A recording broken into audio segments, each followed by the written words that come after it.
तो मैंने कहा, लगता है आपके रोमांस में कुछ गड़बड़ है। आप भविष्य वगैरह देखती हैं क्या? नहीं, मगर देखिए, सातों जगह सिर्फ एक ही लड़की की तस्वीर है। मुझे पसंद जो है, इसे मैंने ही पेंट किया है। ये तो और बुरा है, मैंने कहा, क्योंकि आपने अपनी पूरी रचनात्मकता इसमें डाल दी है। वो एक खूबसूरत नौजवान था, उसके चारों ओर एक्ट्रेसेस होती थी क्योंकि वो ऐसे ही पेशे में था, मगर उसकी जिंदगी में रोमांस नहीं था। मैंने पूछा, आप क्या चाहते हैं? मैं हफ्ते में 3 लड़कियों को डेट करना चाहता हूँ। ठीक है, अपने साथ 3 लड़कियों को पेंट करिए और उन्हें हर कोने में लगा दीजिए।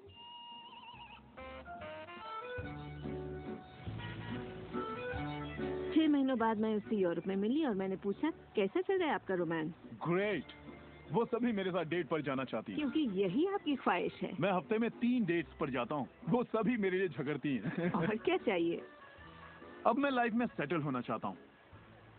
मैं शादी करना चाहता हूँ और सिर्फ उसी से रोमांस। तो पेंट करिए, ठीक है?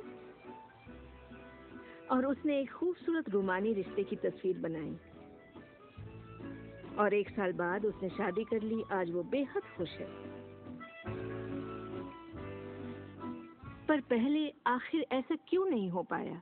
ये ख्वाहिश बरसों से उसके अंदर थी, मगर ऐसा हो नहीं सका। उसकी ख्वाहिश सच नहीं हो पाई क्योंकि उसके बाहरी माहौल में, यानी उसके घर में और उसकी ख्वाहिशों के बीच हमेशा एक विरोधाभास रहता था और यही अड़चन थी। अब आप भी रहस्य जान गए हैं तो आजमाना शुरू कीजिए। आपके रिश्तों में आपको पहले ये समझना जरूरी है कि रिश्ते में शामिल कौन हो रहा है। अपने साथी को नहीं, बल्कि अपने आप को समझना होगा। आप किसी दूसरे से कैसे उम्मीद करेंगे कि उसे आपकी संगत अच्छी लगेगी जब आपको खुद की संगत अच्छी नहीं लगती? तो आकर्षण का सिद्धांत या रहस्य इसी बात को अपनी जिंदगी में लाने के बारे में है। इसे आप अच्छी तरह से समझ लीजिए। एक सवाल है जिस पर आप गौर फरमाएं कि आप अपने आप से वैसा ही बर्ताव करते हैं जैसा आप दूसरों से अपने लिए उम्मीद करते हैं। आप अपना समाधान खुद बनिए। ये नहीं कि तुम्हें मेरा उधार चुकाना है, तुम्हें ज्यादा देना होगा। इसके बजाय खुद को ही ज्यादा दीजिए। अपने आप को देने के लिए वक्त निकालिए। मानो अपने आप को आप इतना भर रहे हो कि जब वो छलके तो दूसरों को दे सके। अपने सभी अफेयर्स में मैं अपने साथी से उम्मीद करती कि वो मुझे खूबसूरत कहे, क्योंकि मैंने अपनी खूबसूरती नहीं देखी। जब मैं बड़ी हो रही थी तो मेरे फेवरेट हीरोज या यूं कहे हीरोइंस थी। बायोनिक वुमन, वंडर वुमन या चार्लीज एंजल। वो सभी गजब दिखती थी, पर मैं नहीं। तब तक नहीं जब तक मैं खुद को पसंद ना करने लगी। मेरा रंग, मेरा चेहरा, मेरी नजाकत, मेरे घुंघराले बाल। और जब मैंने अपनी खूबसूरती पर नाज करना शुरू किया, तब बाकी सभी लोग भी मुझे पसंद करने लग गए। आपके अंदर एक जबरदस्त खासियत है। पिछले 44 वर्षों से मैं खुद को परख रहा हूँ। मैं खुद को चूमना चाहता हूँ। आपको खुद से प्यार करना होगा। मैं घमंड की बात नहीं कर रहा। मैं चाहता हूँ आप सिर्फ अपने आप को इज्जत दें। खुद से प्यार करेंगे तभी दूसरों से प्यार होगा। रिश्तों में हम दूसरों के बारे में शिकायत करने के आदी हो जाते हैं। दफ्तर में लोगों के साथ काम करना मुश्किल है। मेरे पति मुझे पागल कर देते हैं। मेरे बच्चे बेहद आलसी हैं। हमेशा दूसरों की बात होती है। मगर रिश्तों की कामयाबी के लिए हमें ये देखना होगा कि दूसरों में क्या अच्छाई है, ना कि उनमें क्या बुराई है। जब हम किसी की बुराई करते हैं तो हमें सिर्फ बुरा ही दिखता है।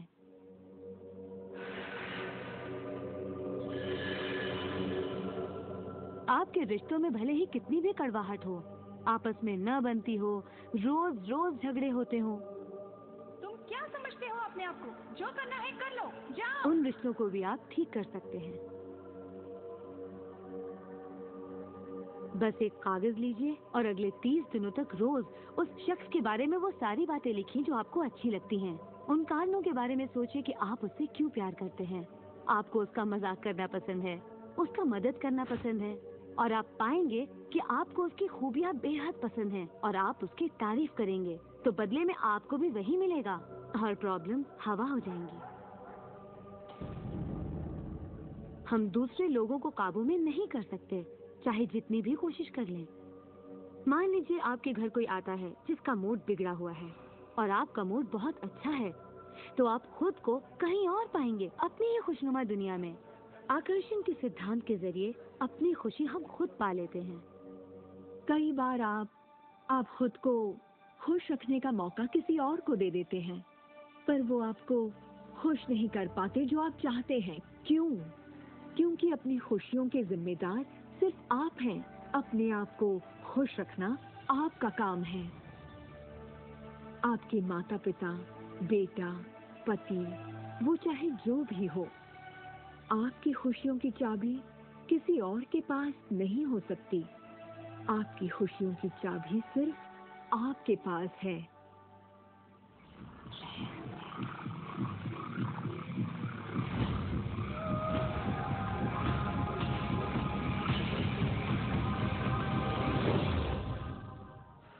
ये जान लेना जरूरी है कि हमारा शरीर वास्तव में हमारे विचारों का परिणाम है। चिकित्सा विज्ञान में आज हम ये जान रहे हैं कि किस हद तक हमारे विचार और एहसास हमारे शरीर के बाहरी स्वरूप, उसकी बनावट और उसकी अंदरूनी क्रिया को निर्धारित करते हैं। इलाज में हम प्लेसिबो के असर को अच्छी तरह से जानते हैं। प्लेसिबो एक ऐसी चीज है जिसमें शरीर पर किसी भी दवा का कोई असर नहीं पड़ता, जैसे कि मीठी गोली या कुछ और। आप मरीज से कहते हैं कि ये दवा भी बहुत असरदार है, और होता यह है कि प्लेसिबो भी उतनी ही असरदार साबित होती है जितनी कि वो दवाई जो बीमारी के लिए दी जाती है। तो हमने ये जाना कि इलाज में इंसानी दिमाग का बहुत बड़ा हाथ है, कभी कभार दवाइयों से भी बड़ा। मिसाल के तौर पर अगर कोई शख्स बीमार है और अगर उसके पास विकल्प है कि वो दवा लेने के बजाय अपने दिमाग में उस रोग की जड़ को खोजे, तो उसे खोजना चाहिए। अगर हालत ऐसी है कि दवा न लेने से उसकी मौत भी हो सकती है, तब तो जाहिर है दवा लेनी ही चाहिए और साथ ही उस रोग की जड़ को खोजना जारी रखना चाहिए। दवा को नकारना नहीं चाहिए। हर तरह के इलाज की अपनी एक जगह है। ये सृष्टि सुख, समृद्धि, स्वास्थ्य और अच्छे एहसास की बेहतरीन रचना है। जब आप खुले दिल से सृष्टि की समृद्धि को महसूस करते हैं, तब आप खुशी और आनंद की सुखद अनुभूति करेंगे। उन सभी चीजों का आनंद उठाएंगे जो सृष्टि ने आपके लिए बनाई हैं। दौलत, अच्छी सेहत, अच्छा स्वभाव। पर जब आप बुरे विचारों से घिर जाते हैं, तब आपको तकलीफ का एहसास होता है, दर्द होता है, पीड़ा होती है। आप महसूस करेंगे एक एक दिन कितना तकलीफदेह होता है। लाइलाज बीमारी यानी कि टर्मिनल डिजीज पर गौर फरमाएं। डिस इसका मतलब हुआ एक ऐसा शरीर जो तकलीफ में है। हमारे पास चारों ओर हजारों बीमारियां और उनके लक्षण हैं। ये सिर्फ एक कमजोर कड़ी है। ये सारे के सारे एक ही बात के नतीजे हैं, वो है तनाव। जब आप किसी जंजीर पे तनाव डालते हैं, किसी प्रणाली पे तनाव डालते हैं, तो वो कड़ी टूट जाती है। हमारा शरीर दर्शाता है कि ये रोग हमने ही पैदा किए हैं, ये बताने के लिए कि हमारे नजरिए में असंतुलन है, हम एहसानमंद नहीं हैं। तो शरीर के रोगों के लक्षण हमारे लिए इतने बुरे भी नहीं होते। एक सवाल बार बार पूछा जाता है कि जब इंसान के शरीर में कोई बीमारी या जिंदगी में कोई किसी तरह की तकलीफ हो जाए, तो क्या विचार शक्ति से उसे ठीक किया जा सकता है? इसका जवाब है हाँ। 23 नवंबर को मुझे बताया गया कि मुझे स्तन कैंसर हो गया है। अपनी आस्था के जरिए अपने दिल में मैंने ये मान लिया था कि मैं ठीक हो चुकी हूँ। दिन के दौरान हर वक्त मैं कहा करती, मुझे ठीक करने का शुक्रिया। इसे दोहराती रहती, मुझे ठीक करने का शुक्रिया। मुझे पूरा भरोसा हो गया था कि मैं ठीक हो चुकी हूँ। मैंने मान लिया था कि कैंसर मेरे शरीर में था ही नहीं। खुद को ठीक करने के लिए मैं हंसी मजाक कॉमेडी वाली फिल्में देखा करती थी। हम लोग बैठकर बस हंसा करते थे। अपनी जिंदगी में तनाव लाने का सवाल ही नहीं था, क्योंकि हम जानते थे कि जब आप अपने आप को ठीक कर रहे हो, तब तनाव कितना भयानक हो सकता है। नवंबर 23 को मुझे पता चला था कि मुझे कैंसर है, और उसे ठीक होने में मुझे सिर्फ 2.5 से 3 महीने ही लगे, और वो भी बगैर रेडिएशन और कीमोथेरेपी के। हमारे शरीर में एक बुनियादी गुण है जिससे शरीर अपना इलाज खुद करता है। आपको घाव हुआ है, वो अपने आप ठीक हो जाएगा। आपको बैक्टीरिया से इन्फेक्शन हुआ है, तो इम्यून सिस्टम उस बैक्टीरिया को खत्म करके उसे ठीक कर देगी। हमारी इम्यून सिस्टम इसी काम के लिए बनी है। डिस यानी बीमारी किसी ऐसे शरीर में नहीं रह सकती जो तन मन से स्वस्थ है। आपका शरीर हर पल करोड़ों कोशिकाओं को नष्ट कर रहा है और करोड़ों नई कोशिकाओं को बना रहा है। असल में हमारे शरीर के अंग हर रोज बदले जाते हैं। कुछ अंगों को चंद महीने लगते हैं तो कुछ को 2-1 साल, मगर चंद सालों में हमारा एक बिल्कुल ही नया शरीर बन जाता है। अगर आपको कोई बीमारी है, आप उसी पर सोच रहे हैं और लोगों से बात कर रहे हैं, तो आप ज्यादा बीमार कोशिकाओं को पैदा करेंगे। अपने आप को बिल्कुल स्वस्थ शरीर में देखें। अपनी बीमारी को डॉक्टर के हवाले कर दें। इस दुनिया में दो तरह के लोग हैं। मान लीजिए दोनों को एक बीमारी है, मगर एक का ध्यान सुख पर होता है और वो संभावनाओं में जीते हैं, वो उम्मीदों में जीते हैं। उनका ध्यान उन सभी कारणों पर होता है जिनसे वो हमेशा खुश रहते हैं। और दूसरे किस्म के लोग, बीमारी वही है मगर उनका ध्यान बीमारी पर होता है, उनका ध्यान दर्द पर होता है और उससे आई मुसीबत पर होता है। जब किसी व्यक्ति का पूरा ध्यान उसकी बीमारी पर होता है तो वो उसे स्थायी बना देते हैं। बीमारी तब तक ठीक नहीं होगी जब तक उसका ध्यान ठीक होने पर नहीं जाता, क्योंकि यही आकर्षण का सिद्धांत है। खुशनुमा एहसास शरीर में यकीनन खुशनुमा बदलाव लाते हैं। एक खुशनुमा सेहतमंद शरीर। बुरे एहसास और तनाव हमारे शरीर को खोखला करते हैं और दिमाग पर बुरा असर डालते हैं, क्योंकि हमारे विचार और एहसास लगातार हमारे शरीर पर काम करते हैं, उसे संगठित करते हैं और उसके अंगों को बनाते रहते हैं। शरीर से शारीरिक तनाव को निकाल दें तो शरीर वही करेगा जो उसका बुनियादी काम है, अपने आप को ठीक करना। मैंने गुर्दों को फिर से सुधरते देखा है, यहाँ तक कि कैंसर भी ठीक हुए हैं। आंखों की रोशनी तक वापस आते देखी है मैंने। मैं मानता हूँ लाइलाज का इलाज हमारे मन में है। अपनी जिंदगी आप बदल सकते हैं, खुद को ठीक कर सकते हैं।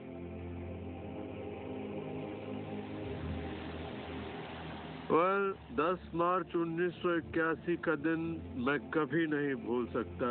इसने मेरी जिंदगी हमेशा के लिए बदल के रख दी। मेरा प्लेन क्रैश हो गया था।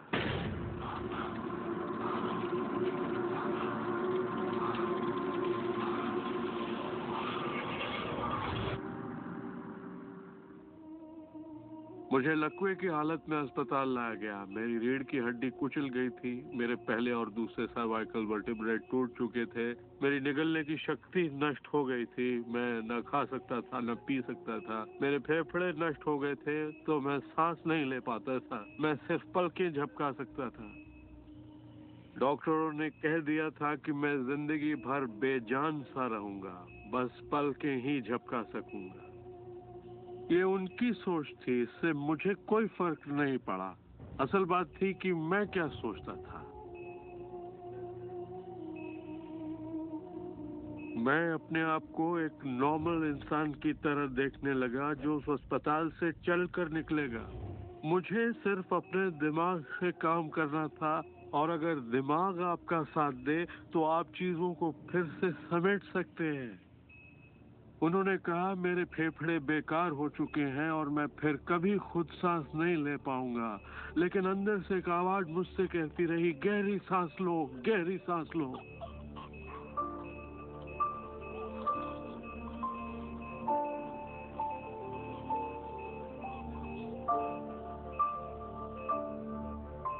आखिरकार मैं खुद सांस लेने के काबिल हो गया।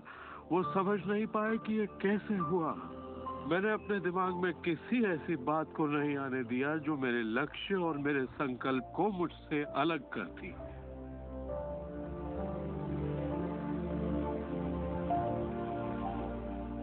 मैंने ठान लिया था कि मैं क्रिसमस के दिन अस्पताल से चलकर निकलूंगा। यही मेरा लक्ष्य था।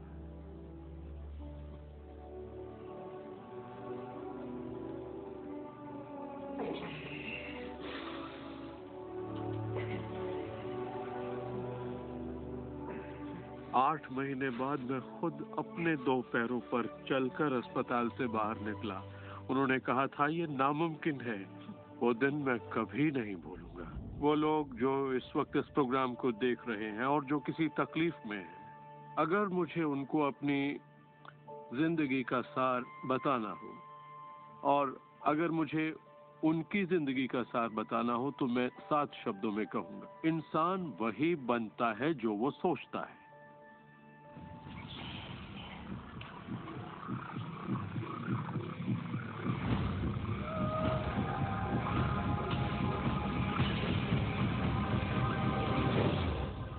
जब भी लोग अपनी पसंद की कोई भी चीज देखते हैं तो कहते हैं हाँ ये अच्छा है, मुझे ये चाहिए।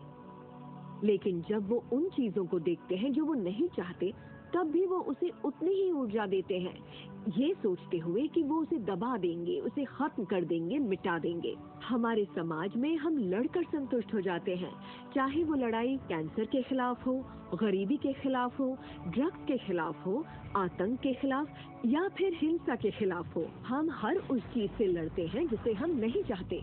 जिस चीज पर भी हम ध्यान लगाते हैं उसे बनाते हैं। मान लीजिए हम अपना गुस्सा युद्ध पर, झगड़े पर या तकलीफ पर निकाल रहे हैं, तो हम उसमें अपनी ऊर्जा जोड़ रहे हैं, खुद को उसमें झोंक रहे हैं। उससे सिर्फ प्रतिरोध ही पैदा होता है। जिसका आप विरोध करते हैं उसे आप दृढ़ता देते हैं। इसकी वजह यह है कि जब आप किसी चीज का विरोध करते हैं तो आप कहते हैं कि मुझे ये नहीं चाहिए क्योंकि मुझे इससे अच्छा नहीं लगता, तो आप उसी एहसास को व्यक्त करते हैं जो आपको अच्छा नहीं लगता, और इसी कारणवश वो बार बार आपकी ओर आता है।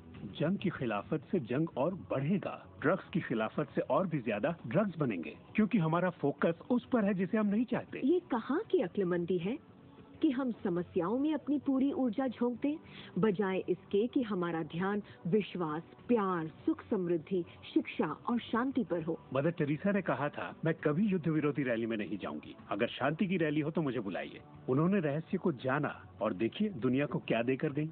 तो अगर आप युद्ध विरोधी हैं तो शांति का पक्ष लीजिए। अगर आप भूख विरोधी हैं तो उनका पक्ष लीजिए जिनके पास खाने की कोई कमी नहीं। अगर आप किसी खास नेता के विरोधी हैं तो उसके विरोधी का पक्ष लीजिए। अक्सर इलेक्शन में वही नेता जीतता है जिसका लोग विरोध करते हैं, क्योंकि सबकी ऊर्जा, सबका ध्यान उसकी तरफ है। तो आपका फोकस उस पर हो जिसे आप चाहते हैं। जो आप नहीं चाहते उसे देखने में बुराई नहीं है, सिर्फ तुलना करने के लिए कि ये मुझे नहीं चाहिए। लेकिन सच्चाई यही है कि जो आप नहीं चाहते उसी के बारे में ज्यादा से ज्यादा बोलते हैं, ज्यादा से ज्यादा पढ़ते हैं और देखते हैं, और ऐसा करके आप उसी की और रचना करते हैं। बहुत से लोग मुझसे कहते हैं, जेम्स मुझे जानकारी तो होनी चाहिए। जानकारी जरूर होनी चाहिए, मगर उसकी भरमार नहीं होनी चाहिए। मेरा मानना है कि जब आपके मन की आवाज बाहरी नजरियों और मशवरों से ज्यादा ताकतवर हो जाए तो आप अपनी जिंदगी के मालिक बन जाते हैं। पहले स्थिर होना सीखिए और आप जो नहीं चाहते हैं उससे अपना ध्यान हटा लीजिए और उससे जुड़ी अपनी सारी भावनाओं से भी। फिर अपना सारा फोकस उस पर ले आइए जो आप चाहते हैं। ऊर्जा वहीं बहती है जहां ध्यान जाता है। दुनिया को बदलना आपका काम नहीं है, ना ही लोगों को बदलना। आपका काम है सृष्टि के बहाव के साथ बहना और इस दुनिया में अपनी जिंदगी का भरपूर आनंद उठाना। एक सवाल जो शायद किसी के दिमाग में घूम रहा हो, भले ही वो सवाल आपके दिमाग में ना आया हो, और वो ये कि अगर सभी रहस्य का इस्तेमाल करते हैं और सभी सृष्टि को मेन्यू कार्ड की तरह समझते हैं तो क्या सारी चीजें खत्म नहीं हो जाएंगी? क्या सभी उस खजाने को लूटने के लिए दौड़ नहीं पड़ेंगे? इस रहस्य के उपदेशों की सबसे खूबसूरत बात यह है कि ये हम सभी के लिए पर्याप्त से बहुत ज्यादा है। एक झूठ फैला है जो मानवता के दिमाग में किसी वायरस की तरह काम करता है, और वो झूठ ये है कि दुनिया में पर्याप्त अच्छाई नहीं है, उसमें कमी है, उसकी सीमाएं हैं और वो हम सब के लिए पर्याप्त नहीं है। और इसी झूठ की वजह से लोग जीते हैं डर में, लालच में, कंजूसी में, और यही डर, लालच, कंजूसी और अभाव के विचार उनका एहसास बन जाते हैं। दुनिया तो जैसे किसी बुरे सपने में जी रही है। सच्चाई ये है कि अच्छाई पर्याप्त से कहीं ज्यादा है। पर्याप्त से कहीं ज्यादा रचनात्मक विचार हैं, कहीं ज्यादा शक्ति है, कहीं ज्यादा प्यार है, कहीं ज्यादा आनंद है। और ये सारी चीजें एक ऐसे दिमाग की उपज हैं जो जानता है अपनी अनंत प्रकृति के बारे में। हर महान उपदेशक जो पृथ्वी पर जन्मा है उसने यही कहा है कि जीवन को पूरे सुख और समृद्धि में जीना चाहिए। तो जब भी हमें लगता है कि संसाधन कम हो रहे हैं तो हम अपने लिए नए संसाधन ढूंढ लेते हैं। हम ऐसा सोचने लगते हैं कि अभाव है क्योंकि हमारे चारों ओर जो कुछ भी है हमारी दृष्टि नहीं देख पाती। जब हर इंसान दिल से जीता है और जो चाहता है उसे पाने की कोशिश करता है तो सबकी चाहत एक जैसी नहीं होती। यही इसकी खूबसूरती है। हम सभी को BMW नहीं चाहिए, हम सभी को एक ही शख्स नहीं चाहिए, हम सभी को एक ही तजुर्बा नहीं चाहिए, हम सभी को एक ही जैसे कपड़े नहीं चाहिए, हम सभी की पसंद अलग है। किसी के लिए कोई अभाव नहीं। अगर इस पर भरोसा है, इसे देख सकते हैं, इस पर अमल करें, इसका असर दिखाई देगा। यही सच है। वो सब जो आप चाहते हैं, आनंद, खुशियाँ, प्यार, सुख, समृद्धि, सब कुछ यही है आपके इंतजार में कि आप उन्हें अपना लें। बस उसके लिए आपको भूख होनी चाहिए, उसकी चाहत होनी चाहिए, आपको इरादा बनाना होगा। और जब आप इरादा बना लेते हैं, उसे पाने के लिए संकल्प कर लेते हैं, तो आप उसे हासिल कर ही लेते हैं। अपने चारों ओर की खूबसूरत दुनिया को पहचानिए, उसके लिए दुआ कीजिए, उसकी तारीफ कीजिए। और अगर हालात वैसे नहीं है जैसा कि आप चाहते हैं, तो अपनी ऊर्जा शिकायत करने में जाया मत करिए। अपनी खुशियाँ आप जितनी बांटेंगे, उससे दुगनी खुशियाँ आपको मिलेंगी। इतिहास के बहुत से नेता इसे नहीं समझ पाए और बांटने से चूक गए। हमारे लिए ये समय इतिहास का सबसे अच्छा समय है। ये पहली बार है कि ज्ञान पाने की शक्ति हमारी उंगलियों पर है। हम खुशकिस्मत हैं।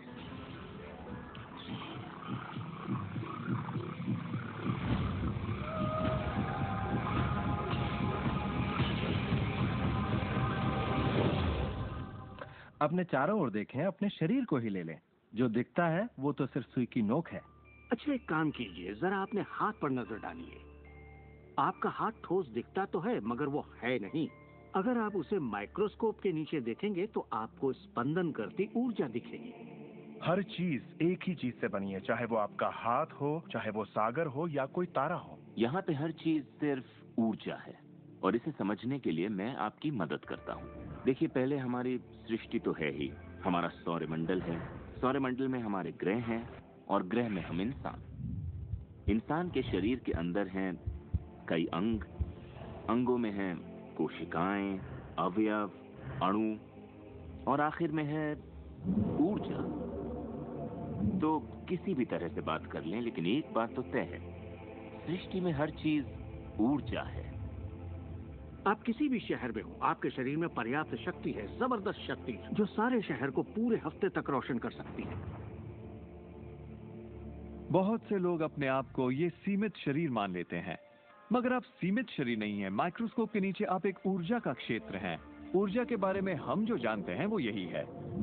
आप किसी क्वांटम फिजिसिस्ट से जाकर पूछिए ये दुनिया किससे बनी, उसका जवाब होगा ऊर्जा से। तो ऊर्जा क्या होती है? इसे ना तो बनाई जा सकती है, ना नष्ट की जा सकती है। ये हमेशा से थी, रही है और हमेशा रहेगी। ये किसी रूप में आती है, रूप से गुजरती है और बाहर निकलती है।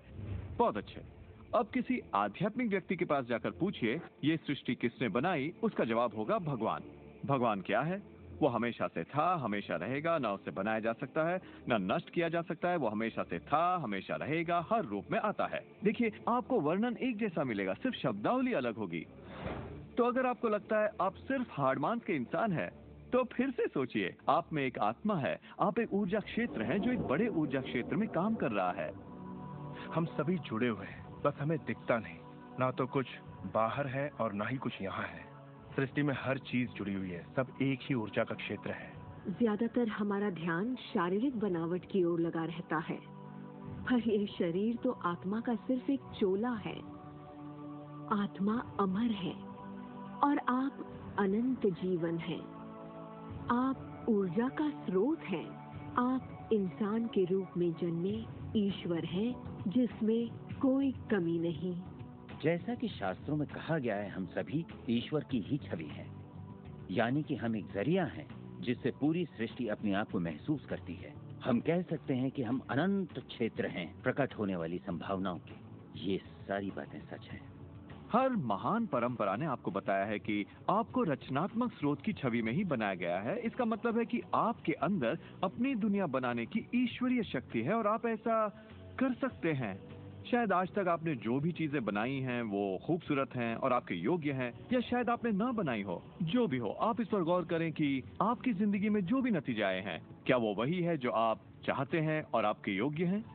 अगर वो आपके योग्य नहीं है तो उन्हें बदलने का सही वक्त कब आएगा? क्योंकि ऐसा करने के लिए आप में वो शक्ति है।